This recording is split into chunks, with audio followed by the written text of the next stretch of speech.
Kesorotan lainnya, Saudara, PT Telkom Indonesia membagikan dividen sebesar 17,68 triliun rupiah. Jumlah itu dari 72% perolehan laba bersih tahun 2023 sebesar 24,6 triliun rupiah. Telkom Indonesia mencatatkan nilai dividen Telkom tumbuh 6,5% dibandingkan tahun sebelumnya.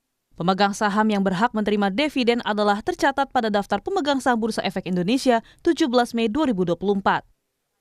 Sementara itu untuk sisa 6,8 juta triliun atau 28% dari laba tahun lalu dialokasikan sebagai laba ditahan. Sepanjang tahun 2023, Telkom Indonesia memiliki kinerja positif dengan laba bersih 18,3% dari tahun sebelumnya, yaitu 24,6 triliun rupiah. Nah itu kemudian juga ada beberapa sumber kebutuhan lainnya, data center, B2B service. Memang sekarang mungkin data center skalanya lebih kecil, tapi kita harapkan dia juga akan menyumbang kontribusi cukup besar. Di samping B2B juga akan terus kita perkuat. Kita harapkan itu juga akan cukup besar secara absolutnya, mungkin masih relatif kecil untuk skala Telkom ya.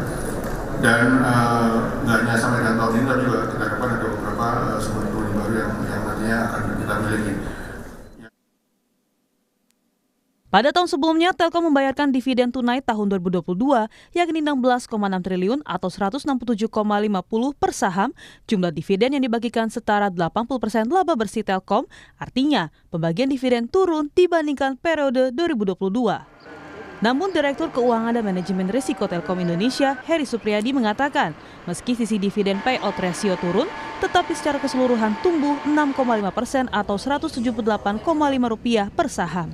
Rupiah per sahamnya itu meningkat tahun lalu walaupun 80% itu sekitar Rp167. Sekarang per sahamnya walaupun 72% itu nilainya per sahamnya sekitar Rp178 atau tumbuh sekitar 6,5%. Jadi sebenarnya per sahamnya tumbuh dan absolut amount dividen yang kita bayar pun sebenarnya tumbuh gitu ya. Telkom Indonesia mencatat kinerja keuangan positif sepanjang 2023. Pendapatan konsolidasi mencapai Rp149,2 triliun.